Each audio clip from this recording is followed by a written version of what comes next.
السلام علیکم ورحمۃ اللہ وبرکاتہ۔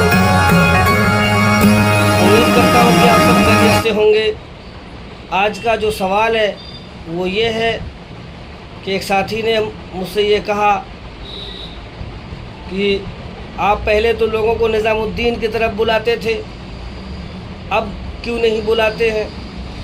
اور کیوں جانے میں آپ پرہیز کر رہے ہیں؟ تو آج اس کی وضاحت کرنا چاہتا ہوں کہ نظام الدین کی طرف بلانا وہ علماء دیوبند کے اتفاق سے تھا کہ جو کچھ وہاں کام ہو رہا تھا وہ سب کا سب دیوبند کے رہبری میں کوئی بھی بات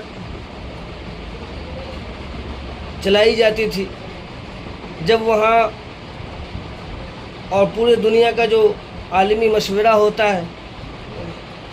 تو جب تک وہاں مشورے سے کام ہوتا رہا، قرآن و سنت پر صحیح عمل ہوتا رہا، سب لوگ جڑے بھی رہے، لوگوں کو بلاتے بھی رہے۔ وہاں سے جو الگ ہوا گیا اس کی وجہ یہ ہے کہ بہت ساری باتیں ایسی چلا دی گئی جو بات شریعت سے جب ٹکرانے لگی تو پوری دنیا میں یہ میسیج جانے لگا کہ جتنے اس کے اندر علماء کرام ہیں، حفاظ کرام ہیں، اہل علم ہیں، ان سب کے اتفاق سے غیر شرعی بات چلائی جا رہی ہے۔ تو مجبوراً شریعت کی حفاظت کے لیے، نہ کہ بہت سارے لوگ کہتے ہیں کہ مولانا کے دشمنی کی وجہ سے یہاں سے چلے گئے، اس سے پہلے مولانا کے باپ سے بھی دشمنی تھی نعوذ باللہ، اور ان کے باپ مولانا یوسف سے بھی دشمنی تھی۔ تو میں آپ کو بتاؤں، ایک صاحب نے تو یہاں تک جذبات میں کہہ دیا کہ اتنی کم عمر میں لوگ مرتے ہیں نعوذ باللہ۔ جب مولانا یوسف رحمۃ اللہ علیہ پڑوس کے ملک میں انتقال ہوئے تھے ان کی عمر 45 سال کی تھی، اور یہ سب بولتے بھی ہیں لیکن جب حقیقت بات کو سامنے رکھنا ہوتا ہے تو سب کو صاف سونگ جاتا ہے۔ مولانا کی جو انتقال ہے، مولانا کا انتقال 45 سال کی عمر میں پڑوس ملک میں ہوا۔ اس کے بعد ان کے جو مولانا کے لڑکے مولانا ہارون یعنی مولانا حضرت جی صاحب کے والد کا انتقال بہت نوجوانی میں ہوا۔ تو یہ تو زندگی اللہ نے دیا ہے اور اللہ ہی لینے والا ہے۔ بہت سارے لوگ یہ جھوٹا الزام لگاتے ہیں کہ ان کو زہر کھلایا گیا، تو اس کی جگہ تو یہ بھی سوال ہے کہ جن لوگوں پہ آپ الزام لگا رہے ہیں انہی لوگوں نے مولانا سعد کے بچپن کو پالا، ان کی تربیت کی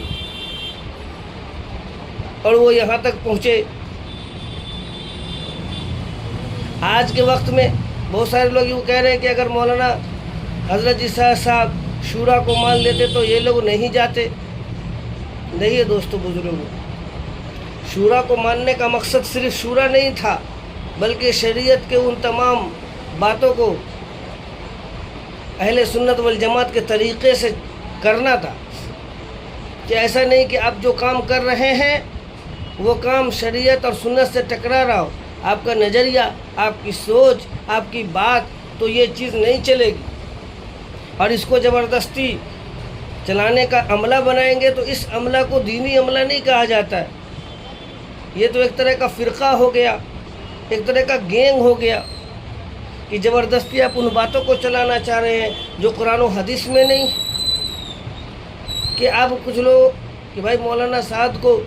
امیر ماننا فرض ہے، نظام الدین کی اتباع کرنا فرض ہے، کہ جو مولانا سعد کی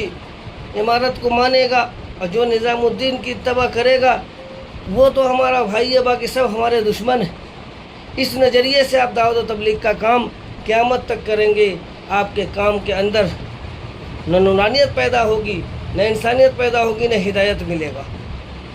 کیونکہ جو ہے ہم جو کام کر رہے تھے کہ لا الہ الا اللہ محمد الرسول اللہ صلی اللہ علیہ وسلم، ان تمام بھلائی اس کلمے کے قبول کرنے کے بعد کہ تم بہترین امت ہو، تم لوگوں کو نفع پہنچانے کے لیے آئے ہو، اچھی باتوں کا حکم کرتے ہو اور بری باتوں سے منع کرتے ہو، اور ایک اللہ پر یقین رکھتے ہو، تو اچھی باتیں وقت تک بتاتے رہیں گے جب تک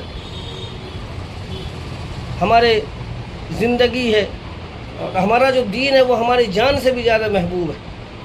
اگر دین کے پہنچانے میں، حق کے راستے میں اگر جان دینے کا مسئلہ ہے تو ہم پیچھے نہیں ہیں، ہاں، لیکن البتہ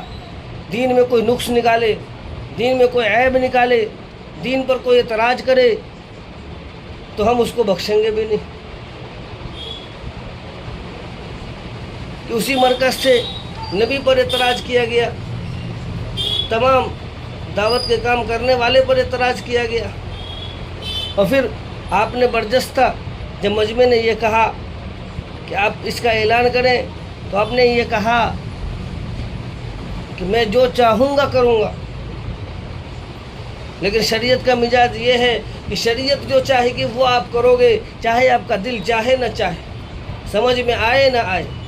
یا آپ پر کسی کو ترجیح دیا جائے۔ لیکن یہاں الٹا ہو گیا، آپ کے سمجھ میں بھی نہیں آیا اور آپ نے ان تمام باتوں کو چلا دیا جس کے چلانے کی وجہ سے تمام ہندوستان کے مدارس والے ناراض ہو گئے، اور تمام مدارس کے جو المدارس دارالعلوم دیوبند ناراض ہو گیا،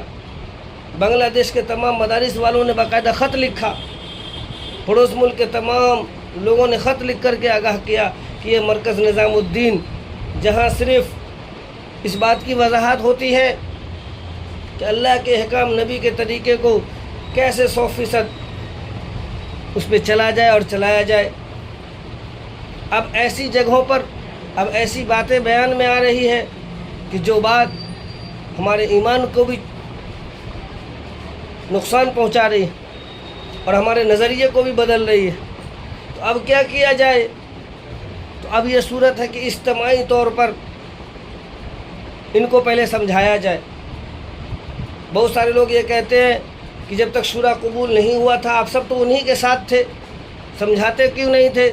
تو آپ کو وضاحت کے ساتھ بتا دوں کہ حضرت جی مولانا سعد صاحب فجر میں بیان کرتے تھے، اور جب اس میں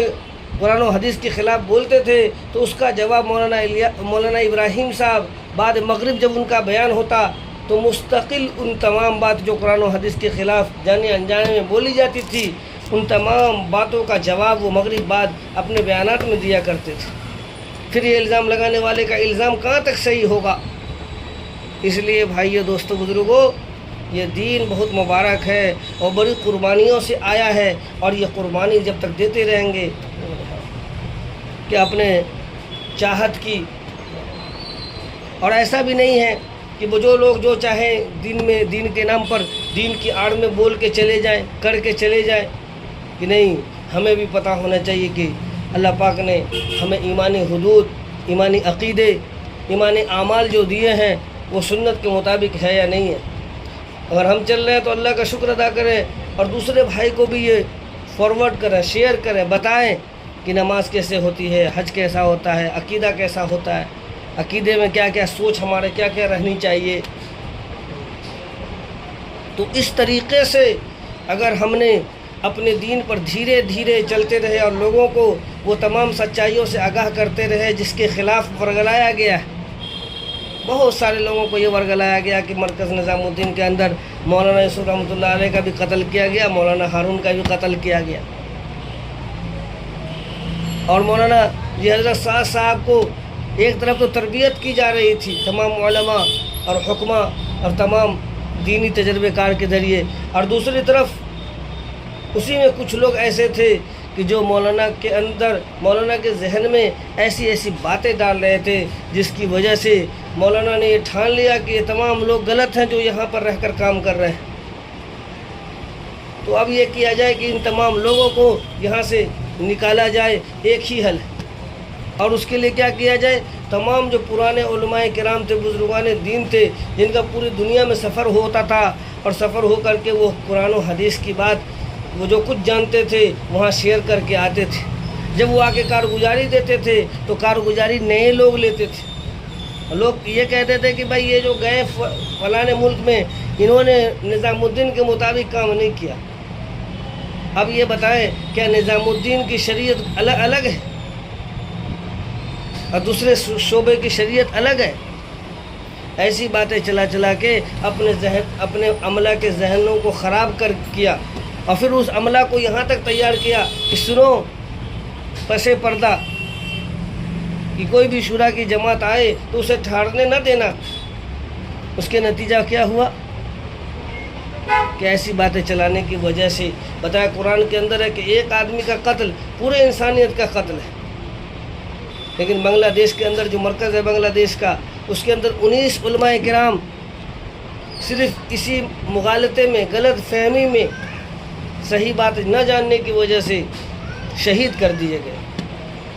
جب اس دکھ کو ساتھیوں کے سامنے بیان کیا گیا تو یہ تو بڑوں کی بات ہے.